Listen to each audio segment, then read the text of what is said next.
अध्याय 3।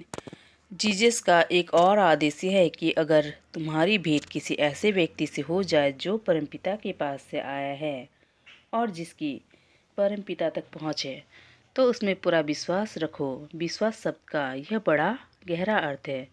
संत महात्मा में विश्वास करने का मतलब है कि हम यह पूरा विश्वास रखें कि वे परमपिता के पास से हमारे स्तर पर आए हैं। हमारे स्तर पर रहते हुए भी वे परमपिता के स्तर पर हैं और वे ही परमपिता के पास वापस जाने में हमारा मार्गदर्शन कर सकते हैं। हम उनके सभी आदेशों का पालन भी करें और अपने जीवन को उनकी शिक्षा के अनुसार ढालें। यह है गुरु में विश्वास रखना। किसी संत में विश्वास और आस्था रखने का अर्थ है उनकी शिक्षा पर चलना और परमात्मा की कृपा से एक नया जन्म पाना।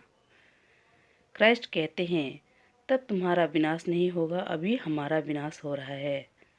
हम एक शरीर छोड़ते हैं और दूसरा शरीर हमारे लिए तैयार रहता है। फिर मृत्यु आती है और जीवन और मृत्यु का एक और दौर शुरू हो जाता है।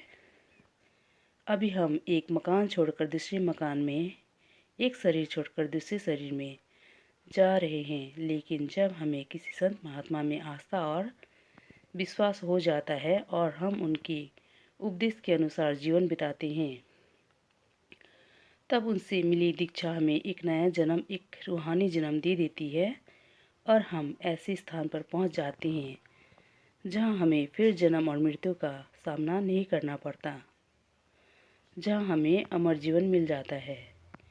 क्योंकि परमात्मा को संसार से इतना प्रेम था, उसने इसे अपना इकलौता प्रिय पुत्र प्रदान कर दिया, ताकि जो कोई उस पर विश्वास करे उसका नाश न हो, बल्कि वह अनंत जीवन पाए।